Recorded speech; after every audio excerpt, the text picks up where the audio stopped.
Marami sa atin ang naghahanap ng paraan kung paano papasukin ng swerte sa ating bahay. May naglalagay ng mga lucky charm, may naglalagay ng feng shui symbols, at may mga nag-aalaga ng mga hayop na pinaniniwalaang nagdadala ng swerte. Pero ayon sa mga paniniwala sa feng shui, may isang simpleng bagay sa bahay na kadalasang nakakalimutan ng maraming tao at iyon ay ang bintana. Ang bintana ang isa sa pangunahing daanan ng enerhiya papasok sa bahay. Hindi lang hangin at liwanag ang pumapasok dito, kundi pati na rin ang enerhiya, positibo man o negatibo. Kaya ayon sa feng shui, napakahalaga kung ano ang makikita at makakasalubong ng enerhiya sa iyong bintana.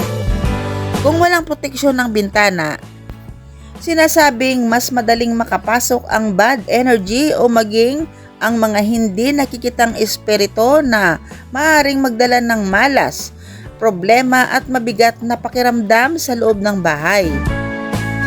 Kaya sa vlog na ito, pag-uusapan natin ng isang maswerteng halaman na dapat ilagay sa bintana dahil ito raw ay nagsisilbing tagapagtanggol laban sa masamang enerhiya at masasamang espiritu.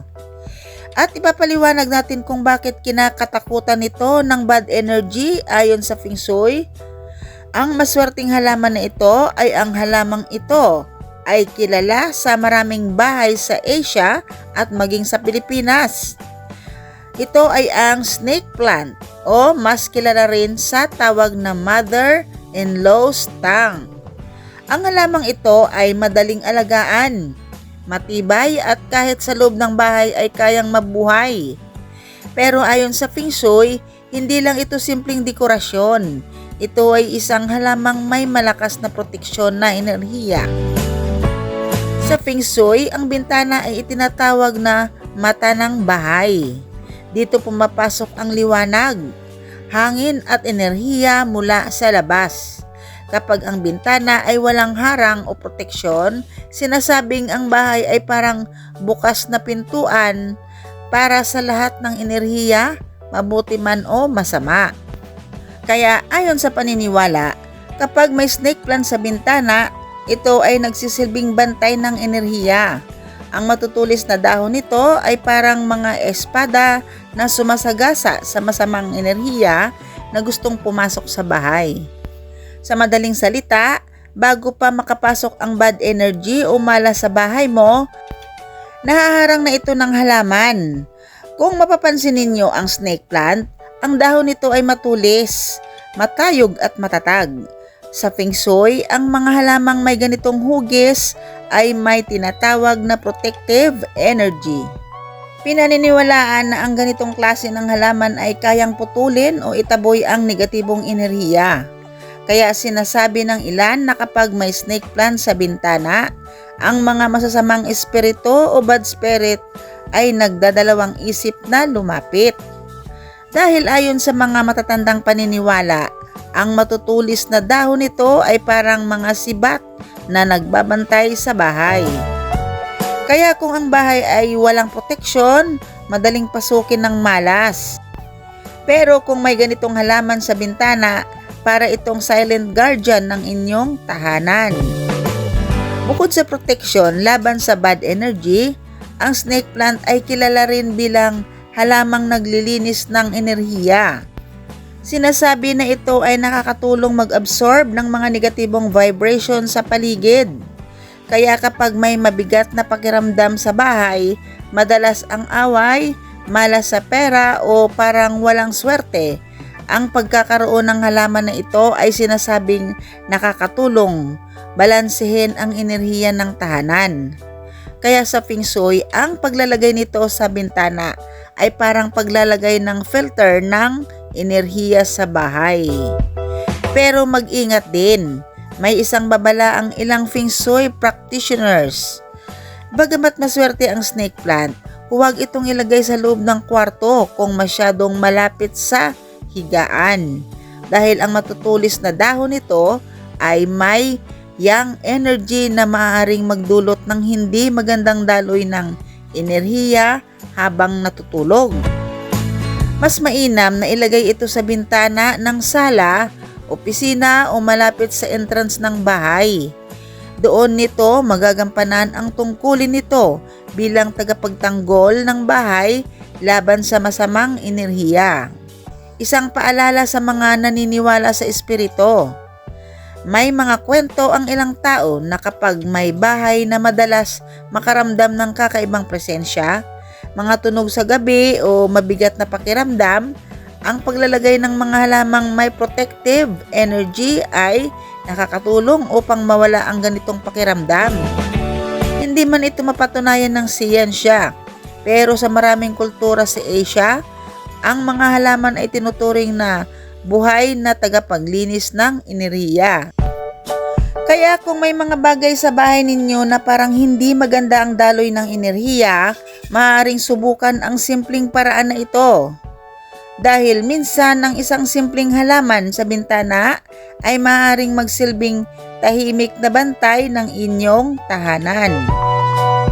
Ngunit tandaan ninyo, ang mga halamang pampaswerte ay hindi magic na biglang magdadala ng yaman o swerte kung ang tao ay tamad o walang ginagawa.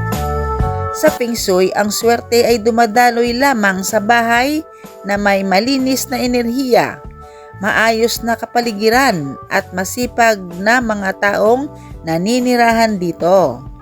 Kaya kung may snake plant man sa bintana ninyo, siguraduhin din na maalaga kayo sa inyong bahay at sa mga halaman ninyo.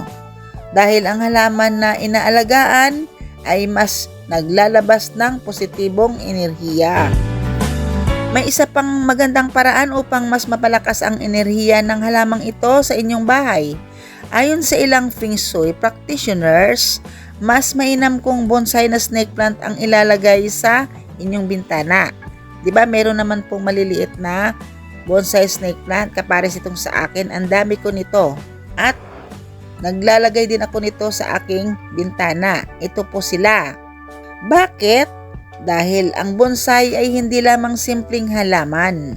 Sa Feng Shui, ang bonsai ay simbolo ng kontroladong enerhiya at patuloy na paglago ng kasaganaan. Kapag ang snake plant ay ginawang bonsai, sinasabing mas nagiging concentrated o mas puro ang enerhiya nito. Parang maliit man ang halaman, ngunit ang enerhiya nito ay nakatuon sa isang lugar. Kaya mas malakas ang epekto nito sa bahay. Ibig sabihin, ang isang bonsai snake plant sa bintana ay hindi lang bantay laban sa bad energy, kundi maaari rin itong maging tagahikayat ng kasaganaan at swerte sa pera. Ayon sa Feng Shui, ang pinakamagandang lokasyon para ilagay ang bonsai snake plant ay sa bintanang nakaharap sa southeast. Ang southeast sa Feng Shui ay kilala bilang area ng wealth o kasaganaan. Kapag ang bintana ng bahay ninyo ay nasa direksyong ito, ang paglalagay ng bonsai snake plant doon ay parang naglalagay ng bantay sa pintuan ng swerte. Pinaniniwalaan na kapag dumadaloy ang enerhiya ng kasaganaan mula sa labas, ang halamang ito ang sumasalo at nagpapalakas ng enerhiya bago ito pumasok sa bahay. Kung wala namang bintanang eksaktong nasa southeast, maaari pa rin itong ilagay sa bintana basta siguraduhin na nakakatanggap ito ng liwanag ng araw at hindi ito natatakpan ng ibang bagay. Ngayon, pagdating naman sa araw kung kailan ito ilalagay, may mga naniniwala na mas maganda itong gawin sa Huwebes o Biyernes. Bakit? Dahil ang mga araw na ito ay sinasabing may kaugnayan sa enerhiya ng kasaganaan, negosyo at pagdaloy ng pera. Kapag inilagay ang bonsai snake plant sa bintana sa mga araw na ito, pinaniniwalaan ng ilan na mas madaling kumapit ang enerhiya ng swerte at oportunidad sa bahay. Kaya kung balak ninyong subukan ang simpleng Feng Shui na ito, maaaring gawin ninyo ito sa umaga ng Huwebes o Biyernes habang sariwa pa ang enerhiya ng araw. Habang ininilagay ninyo ang halaman, May ilan pang nagsasabing magandang isipin ang hangarin ng kasaganaan, magandang kapalaran at pagpasok ng oportunidad sa inyong buhay.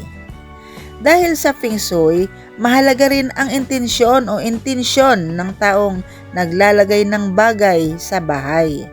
At tandaan ninyo, ang isang bahay na may halaman sa bintana ay hindi lamang nagiging maganda sa paningin.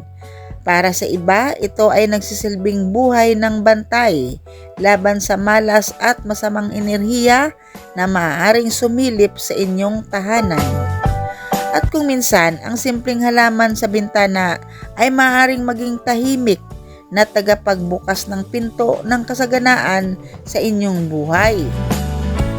May isa pang mahalagang paalala ang ilang Feng Shui practitioners tungkol sa halamang ito. Bagamat mas maganda kung bonsai na snake plant ang ilalagay sa bintana dahil mas concentrated ang enerhiya nito, huwag na huwag ninyo itong ilalagay sa loob ng inyong kwarto. Maiksi lang ang dahilan.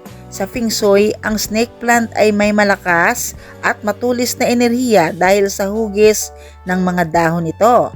Ang ganitong uri ng enerhiya ay tinatawag na protective o defensive energy na bagay sa mga lugar na nagbabantay tulad ng bintana, pintuan o sala.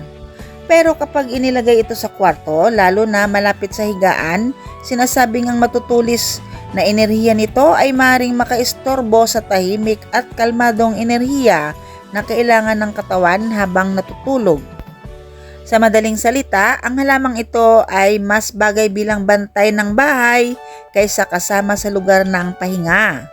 Kaya kung bonsai snake plant ang inyong gagamitin para sa swerte at proteksyon, mas mainam na ilagay ito sa bintana ng sala o ibang bahagi ng bahay at hindi sa loob ng kwarto.